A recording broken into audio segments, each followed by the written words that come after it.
Hi everyone, I am Krishan Kumar and this is a lesson on GDP versus GNP, Gross Domestic Product versus Gross National Product. This has been recorded for Unacademy Stars program 2024. So in this lesson, we will be seeing the basic difference between GDP and GNP. अब आपको पता है किसी भी country के अंदर multiple economic activities होती हैं। अब उसमें क्या होता है, प्रोडक्शन ऑफ गुड्स होता है, बहुत सारे आइटम्स प्रोड्यूस किए जाते हैं, जैसे कि कार्स हो गई, मोबाइल्स हो गए, या फिर बेसिक शूज़ की मैन्युफैक्चरिंग हो गई। ऐसे ही इसी तरह से जैसे गुड्स का प्रोडक्शन हो रहा है, उसी तरह से कुछ सर्विसेज दी जाती हैं। अब सर्विसेज में क्या आता है, जैसे मान के चलिए आपने किसी डॉक्टर की सर्विसेज ली, या फिर आपने कहीं रेस्टोरेंट में गए वहाँ पे सर्विसेज ली, या फिर किसी टीचर की आपने सर्विसेज ली। तो इन दोनों का जो वैल्यूएशन होता है गुड्स एंड सर्विसेज का, ये फॉर्म करता है इंडिया की जीडीपी को।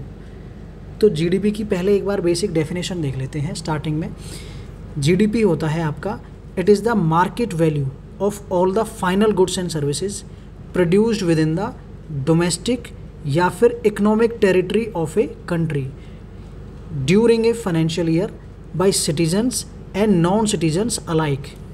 अब देखो, इसमें तीन चीज़ें हैं जो सबसे ज़्यादा गौर करने की हैं जीडीपी में। ये होती है value of final goods and services. Final goods and services का मतलब क्या है, इसमें इंटरमीडिएट गुड्स जो होते हैं उनकी वैल्यू को कंसिडर नहीं किया जाता है।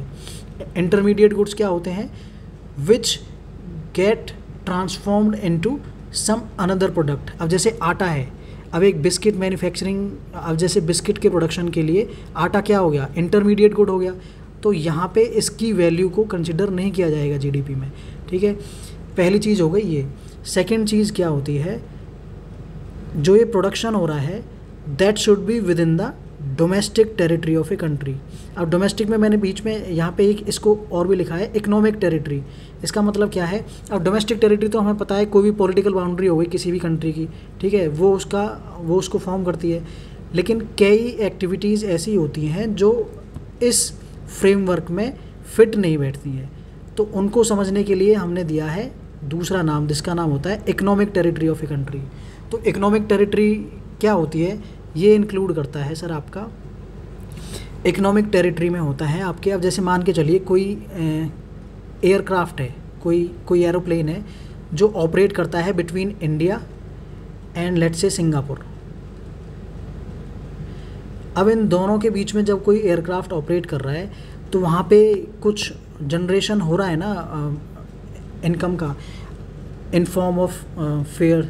ठीक है, तो इसमें क्या होता है, तो ये जो इकोनॉमिक एक्टिविटी है इसका जो वैल्यूएशन है that will be counted under India's GDP. ये ऑपरेट मल्टीपल कंट्रीज़ के बीच में कर रहा है, लेकिन ओन्ड बाई एन इंडियन है। ठीक है, इंडियन कोई इसको ओन करता है, तो इसकी जो सर्विसेज हैं, इसकी जो वैल्यूएशन है that will be counted under India's GDP. ऐसे ही क्या होता है, ऐसे ही होते हैं फिशिंग वेसल्स। ठीक है, और या फिर कोई ऑयल एंड नेचुरल गैस के जो एक्सट्रैक्शन के में लगे पड़े हैं, जैसे इसका एक्सट्रैक्शन होता है इंटरनेशनल वाटर में, कहीं पे ऑयल का एक्सट्रैक्शन हो रहा है इंडियन कंपनी के द्वारा। अब इंडियन कंपनी क्योंकि वहाँ पे इन्वॉल्व है, तो वहाँ जो उनका वैल्यूएशन होगा उस ऑयल और गैस का जो एक्सट्रैक्ट होने के बाद मिली है, उसका जो वैल्यूएशन होगा that will also be counted under India's GDP.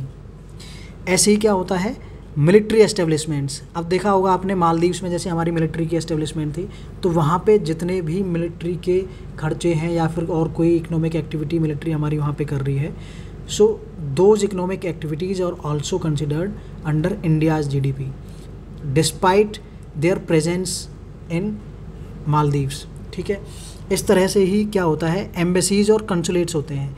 अब क्या होता है, इंडियन एम्बेसीज और कंसुलेट्स मल्टीपल कंट्रीज़ में ऑपरेट करती हैं, तो वहाँ पे जैसे किसी को वीज़ा बनवाना है तो उसके लिए फ़ीस देनी पड़ती है।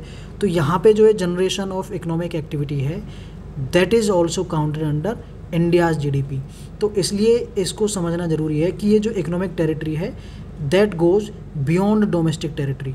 ठीक है, अब तीसरी चीज़ सर इसमें होती है, तीसरी चीज़ का मतलब है दैट जो ये प्रोडक्शन हो रहा है ना प्रोडक्शन हो रहा है गुड्स एंड सर्विसेज का, that can be by anyone, by citizens as well as non citizens alike. अब किसी कंट्री के अंदर जो इकोनॉमिक एक्टिविटीज़ हो रही हैं, लेट से ये इंडिया है, इंडियन टेरिटरी है, अब कुछ एक्टिविटीज़ जो हो रही हैं, कुछ प्रोडक्शन जो हो रहा है वो हमारे इंडियन रेजिडेंट्स कर रहे हैं, ठीक है, और लेट से उनका वैल्यूएशन जो है उस वैल्यूएशन को दे देते हैं ए, इसकी वैल्यू है ए। रेजिडेंट्स के द्वारा जो वैल्यूएशन किया जा रहा है, रेजिडेंट्स के द्वारा जो प्रोडक्शन किया जा रहा है उसकी वैल्यूएशन है ए। ऐसे ही कुछ नॉन रेजिडेंट इंडियंस हैं, सॉरी नॉन रेजिडेंट जो फॉरेनर्स यहाँ पे ऑपरेट कर रहे हैं, तो वो भी कुछ ना कुछ प्रोडक्शन करते हैं। अब उनका जो प्रोडक्शन होता है, लेट से उसकी जो वैल्यूएशन है उसका नाम हमने दे दिया सी। तो जीडीपी क्या होगा, जीडीपी इन दोनों का सम होगा ए प्लस सी। ये दोनों जो वैल्यूज़ हैं by residents as well as non residents, इसको हम बोलते हैं जीडीपी। अब इसमें एमएनसीज़ भी आ जाती हैं, जो एमएनसीज़ यहाँ पे ऑपरेट कर रही हैं उनका जितना भी प्रोडक्शन हो रहा है that is counted under India's GDP. अब ये तो हो गया जीडीपी। अब उसी तरह से होता है ग्रॉस नेशनल प्रोडक्ट, जीएनपी। अब जीएनपी क्या होता है, पहले इसकी डेफिनेशन देख लेते हैं। It is the market value of final goods and services produced by the citizens of a country irrespective of their location. इसका मतलब क्या है, यहाँ पे हम कंसिडर करते हैं हमारे जो इंडियन नेशनल्स हैं, जहाँ पे क्या क्या है, ग्रॉस नेशनल प्रोडक्ट। अब नेशनल प्रोडक्ट का क्या मतलब हो गया, production done by nationals of a country, citizens of a country. तो जो इंडियन सिटीजन्स हैं वो जितना भी प्रोडक्शन कर रहे हैं गुड्स एंड सर्विसेज का, उसकी वैल्यूएशन को हम बोलते हैं जीएनपी, ग्रॉस नेशनल प्रोडक्ट। अब जैसे आपने देखा था, बेसिक चीज़ देखते हैं, जैसे आपने वहाँ देखा था जीडीपी में क्या था, जीडीपी में हमने समझा था ए प्लस सी होता है। रेजिडेंट्स, इंडियन रेजिडेंट्स का जो वैल्यूएशन है वो ए था, ऐसे ही नॉन रेजिडेंट्स का जो फॉरेनर्स थे उनका वैल्यूएशन सी था। अब ऐसे भी तो होंगे जो इंडियन सिटीजन्स हैं जो फॉरेन अब्रॉड रहते हैं, कहीं पे लेट्स से यूएसए में रहते हैं, अब वहाँ पे भी तो वो कुछ ना कुछ प्रोडक्शन कर रहे हैं ना गुड्स एंड सर्विसेज का। कुछ इंडियन कंपनीज़ वहाँ हो सकती हैं फॉरेन कंट्रीज़ में, ठीक है, तो उनका जो वैल्यूएशन है गुड्स एंड सर्विसेज का, उसकी वैल्यू को हम समझ लेते हैं, let's say it's B. Indian citizens हैं ये, तो इसकी वैल्यू हमने रख दी बी। तो इस केस में क्या होता है, ग्रॉस नेशनल प्रोडक्ट के केस में, अब इसमें हमें समझना है कि हमें इसमें क्या समझना है, इसमें लोकेशन मैटर नहीं करती है कि इंडिया में प्रोडक्शन हो रहा है या अब्रॉड हो रहा है। यहाँ पे जो मैटर करता है वो है इंडियन सिटीजन्स का प्रोडक्शन हमें देखना है। तो इसमें क्या करते हैं कि लेट्स से हमने जैसे जीडीपी निकाला था, जीडीपी और जीएनपी के बीच में अगर हम यहाँ पे कोई रिलेशन बनाते हैं तो वो कैसे बनेगा, जीडीपी हमने क्या देखा था, ए प्लस सी, इसका वैल्यूएशन था। अब जीएनपी अगर हमें निकालना है, जीएनपी क्या होगा, production, valuation of production by Indian nationals, Indian citizens. अब ये क्या है, ए प्लस बी, तो जीएनपी क्या है, ए प्लस बी। अब लेकिन इस तक पहुंचने के लिए, इस ग्रॉस नेशनल प्रोडक्ट को निकालने के लिए एक फॉर्मूला है, वो क्या कहता है, gross national product is equal to GDP plus factor income from abroad to India, ठीक है, फ्रॉम अब्रॉड टू इंडिया। अब जो बाहर से हमारे यहाँ कमा के ला रहे हैं उनकी जो इनकम है उसको हम ऐड कर देते हैं जीडीपी में। अब जीडीपी में जब बाहर से आने वालों की इनकम ऐड कर दी, इंडियन सिटीजन्स की, तो कुछ लोग ऐसे भी तो हैं नॉन रेजिडेंट्स जो यहाँ पे कमाते हैं और अपने प्रॉफिट अपने कंट्रीज़ में भेजते हैं, तो उस फैक्टर इनकम को हम यहाँ से इसमें से डिक्रीज़ कर देते हैं। तो जीएनपी क्या बना, GNP is equal to GDP plus net factor income from abroad. Net factor income का क्या मतलब हो गया, इन दोनों का नेट जो आएगा that will be net factor income from abroad. तो ये इनके बीच की कोरिलेशन हो जाती है जीडीपी और जीएनपी के बीच में। जीएनपी इज इक्वल टू बनता है GDP plus net factor income from abroad. तो अब इनके बीच में हम बेसिक डिफरेंस, अगर आपको बहुत ही बेसिक टर्म्स में समझाऊं तो क्या बेसिक टर्म्स में इनका डिफरेंस समझ आएगा। देखिए, जीडीपी और जीएनपी। अब यहाँ हमें पता है दोनों जगह हम वैल्यूएशन ले रहे हैं फाइनल गुड्स एंड सर्विसेज का। यहाँ पे भी प्रोडक्शन हो रहा है गुड्स एंड सर्विसेज का, और यहाँ पे भी प्रोडक्शन हो रहा है गुड्स एंड सर्विसेज का। दोनों जगह जब प्रोडक्शन हो रहा है तो फिर हम डिफ्रेंशिएट कैसे करेंगे? इसको डिफ्रेंशिएट करने के लिए हमें दो चीज़ों पे ध्यान देना पड़ता है।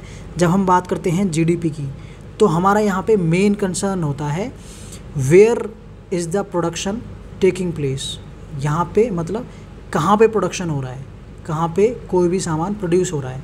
तो जीडीपी पता चलता है where is the production taking place. तो इसका आंसर क्या आएगा? इंडियन टेरिटरी के अंदर होता है।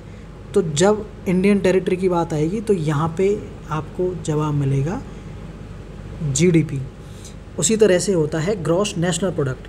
अब ग्रॉस नेशनल प्रोडक्ट में भी प्रोडक्शन हो रहा है गुड्स एंड सर्विसेज का, लेकिन यहाँ पे हमारा जो मेन कंसर्न होता है वो होता है who is involved in this production. कौन है जो इस प्रोडक्शन को कर रहा है? तो यहाँ पे क्या जवाब आता है? Indian citizens. तो इंडियन सिटीजन्स का जो प्रोडक्शन है उसकी वैल्यूएशन हम कंसिडर कर रहे हैं। तो इस तरह से हम इनको डिफरेंशिएट कर पाते हैं। जीडीपी के केस में हमें पता है कहाँ पे प्रोडक्शन हो रहा है, और जीएनपी के केस में हमारा कंसर्न होता है कौन उस प्रोडक्शन को कर रहा है। तो this is the basic difference between GDP and GNP. I hope things are clear to you and thank you so much.